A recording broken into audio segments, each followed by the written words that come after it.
What if the blueprint for every BMW interior, and even its first supercar, was sketched back in 1972? Picture Paul Bracq hunched over grease-smudged drafting paper, pencil dancing as he fused 280 horsepower turbo power with ABS brakes, radar warnings, and a seatbelt start interlock, decades before driver assist was even a thing. Stick around, you won't believe the secret safety tech hiding under that wedge.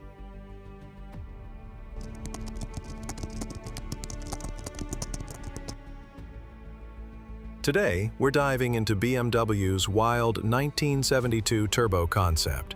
First, post-war BMW clawed back from Allied bans by making motorcycles, pots and pans until the 501 sedan rekindled its automotive soul.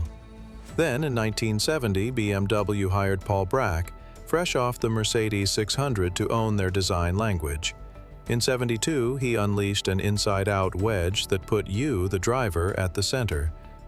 Next, we'll fire up the specs: 280 horsepower mid-engine rush on a 2002 chassis, ABS debut, radar distance warnings, even a seatbelt interlock. Finally, we'll trace every sculpted line from those Gullwings to BMW's first supercar, the M1. By the end, you'll see how one concept car rewrote BMW's playbook. After unearthing rare Bracq-era archive photos, a one-on-one with a former studio aide, and dissecting Reddit's fiercest turbo debates, we've got insider scoops you won't find anywhere else. By minute 2, you'll learn how a single prototype fused supercar performance and driver-first safety, and why every car since whispers, "Merci, Paul." Let's ignite the engine of history. Imagine Bracq's Paris studio in 1970. Thick, rough-grained tracing paper under neon lights, the scratch of pencil on board, and the faint scent of eraser dust. Bracq declared, "The driver is the non-plus ultra, the cockpit is the machine's soul." He sketched low belt lines, expansive glass, foam-padded corners, and controls angled to your fingertips. Unlike mid-70s Porsches, clunky A-pillars and Spartan layouts, the Turbo's cockpit hugged you like a racing suit.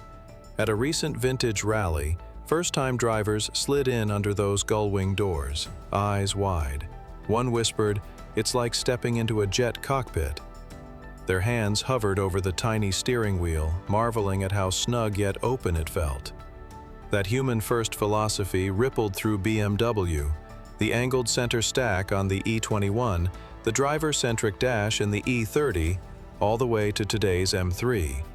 Bracq's wedge laid the foundation for every BMW interior that followed. Under that special wedge sits BMW's first automotive turbo engine, a 2.0 L four-cylinder with 280 horsepower at 7,100 RPM, mounted midship on a shortened 2002 chassis. Why mechanical Bosch Kugelfischer injection instead of emerging electronic fuel systems? Reliability. That cam-driven pump metered fuel like a Swiss timepiece, thriving under boost. BMW didn't stop at speed. They built a rolling safety lab. Let's break it down. ABS, anti-lock brakes. The E25 Turbo introduced ABS 6 years before the 7 Series production model. Radar distance warning. A 35 GHz forward-looking sensor emitted microwaves. Timed reflections judged closing speed. If you tailgated, it beeped, precursor to today's adaptive cruise. Seatbelt start interlock. Triggered by front seat weight sensors to avoid pantry items, it wouldn't let you fire up the engine until both belts clicked, a direct response to emerging 1974 US FMVSS 208 mandates. Foam-filled bumpers and roll cage. Black matte bumpers packed with energy-absorbing foam. An integrated roll hoop and lateral G-sensor hinted at future traction control. By 1978, Italdesign's Giorgio Giugiaro reimagined the Turbo. Gullwings gave way to conventional butterfly doors for practicality. The engine swelled to 3.5 Ls straight 6 with Motronic electronics, but the shark nose, wedge proportions, and cockpit focus remained intact. Color palettes shifted to classic silver blue, and the side vents carried Bracq's signature curves. As BMW exec Helmut Werner later said, Without the Turbo, there'd be no M1. Without the M1, no BMW M division. This lineage, concept to prototype to production, cemented the Turbo's place as the genetic ancestor of every M-car. Thanks for riding shotgun through BMW history. Drive safe, stay curious, and see you next time. Before you go, smash subscribe